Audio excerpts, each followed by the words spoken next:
Hi, நான் இன்றைக்கி உங்களுக்கு ஜாங்கிரி செஞ்சு காட்டுறேன். ஜாங்கிரிக்கு இன்க்ரீடியன்ஸ் வந்துட்டு உளுந்தும் பருப்பும் அரிசி ரெண்டும் கலந்து ஊற வச்சு ஒரு 3 மணி நேரம் அப்படி ஊற வச்சு அரைக்கணும். இதில் மெஷர்மெண்ட் எப்படின்னா, 1 கப்பு உளுந்து போட்டிருக்கேன், அரிசி வந்து ஒரு 1/2 கப்பு போட்டிருக்கேன். அரிசி போடுறதுனா போடலாம், இல்லைன்னா வெறும் உளுந்து மட்டுமே போட்டுக்கலாம். இது வந்து சுகர் சிரப்பில் ஊற வச்சு தான் சாப்பிட போகிறோம். ஸோ கிறிஸ்பியாக இருக்கணும் அப்படின்னா இதில், அதனால் வந்து அரிசி போட்டால் போடலாம், இல்லாட்டி விட்டுறலாம். அதுக்கப்புறம் மாவை அரைச்சிட்டு அதில் வந்துட்டு கேசரி பொடி போட்டுட்டு நல்லா கொஞ்சம் அடித்து வச்சுருக்கேன். இப்படி அடிச்சிங்கன்னா இந்த டோ வந்து நல்ல இதுவாக சாஃப்டாக இருக்கும். அதுக்கப்புறம் அப்படியே டைரெக்டாக வந்து ஜிப்லாக்கில் போட்டுட்டு இது மாதிரி இது ஏர் இல்லாமல் இந்த மாதிரி நல்லா இது பண்ணிவிட்டு சின்ன ஹோல் போட்டுக்கணும்.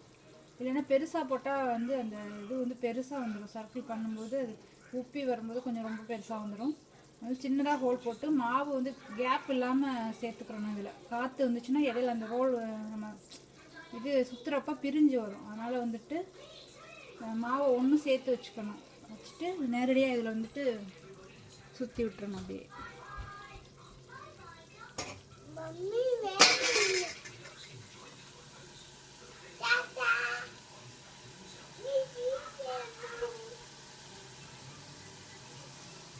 இருந்துச்சு.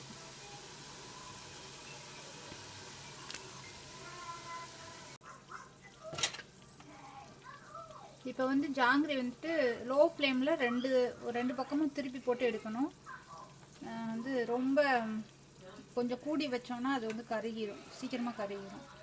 அதனால் வந்துட்டு லோ ஃப்ளேமில் எடுத்துகிட்டு சைடில் வந்து சுகர் சிரப் காய்ச்சி வச்சுருக்கேன். சுகர் சிரப் வந்து 1 ஸ்ட்ரிங்கில் போட்டிருக்கேன், லைட்டாக ஹீட் வச்சுருக்கேன். ஸோ வந்து சீக்கிரமாக ஊறி எடுத்துடலான்ட்டு எடுத்து டைரெக்டாக இதில் போட்டுட்டு கொஞ்சம் ஊறினதுக்கப்புறமா அதை எடுத்துடணும். எடுத்துகிட்டு திருப்பி அடுப்புலேருந்து எடுத்து மாற்றி போட்டுகிட்டே இருக்கணும். இதை எடுத்து வேறு பிளேட்டில் இது வச்சுட்டு அங்கே எண்ணெயில் ஃப்ரை பண்ணி இதில் எடுத்து போடணும். அப்படி போட்டோம்னா நல்லா ஊறிடும். இந்த மாதிரி ஊறி வந்துடும். ஊறி வரும்போது நல்லா ஸ்வீட் டேஸ்ட் நல்லா வரும். இதில் வந்து சுகர் சிரப்போட இதில் என்ன போட்டிருக்கேன்னா ஏலக்காய் போட்டிருக்கேன். ஏலக்காய் பவுடராக பண்ணி போட்டிங்கன்னா நல்லாயிருக்கும். நான் சும்மா நச்சு போட்டிருக்கேன்.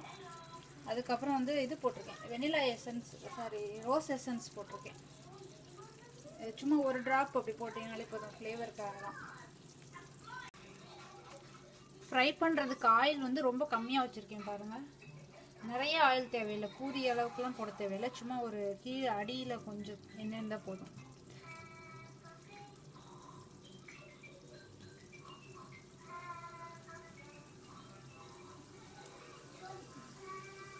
நான் ஒரே கையில் வச்சுட்டு பண்ணுறதுனால என்னால் வந்து இந்த காற்று இல்லாமல் கரெக்டாக எடுத்து விட முடியல. ஏன்னா ஒரு வாட்டி புளியும் போது கொஞ்சம் அப்படி மாவை மூவ் பண்ணிக்கணும். அப்போ தான் அது வந்து ஏர் இல்லாமல் அந்த சுற்றுறதுக்கு வந்துட்டு பிரிஞ்சு வராமல் வரும்.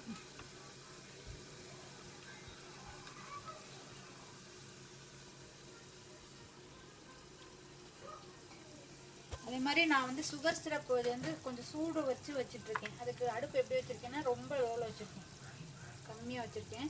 அதனால் என்ன வந்து சூடு வந்துட்டு சீக்கிரமாக கொஞ்சம் இனிப்பு நல்லா ஊறிடும், சீக்கிரம் ஊறி எடுக்கலாம். பாகும் வந்து பாருங்கள், அது இதாகாது, கட்டி ஆகாது.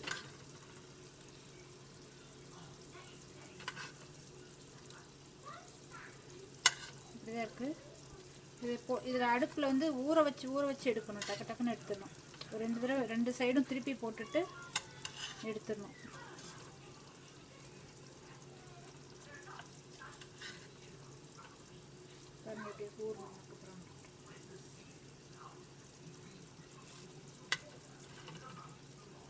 இனிப்பு வந்து தேவையான அளவு போட்டுக்கோங்க. இதுக்கு இவ்வளோதான், மெஷர்மெண்ட்லாம் கிடையாது. இனிப்பு வந்து உங்களுக்கு சுகர் டேஸ்ட் எப்படி இருக்கோ அதுக்கு ஏற்ற மாதிரி போட்டுக்கலாம்.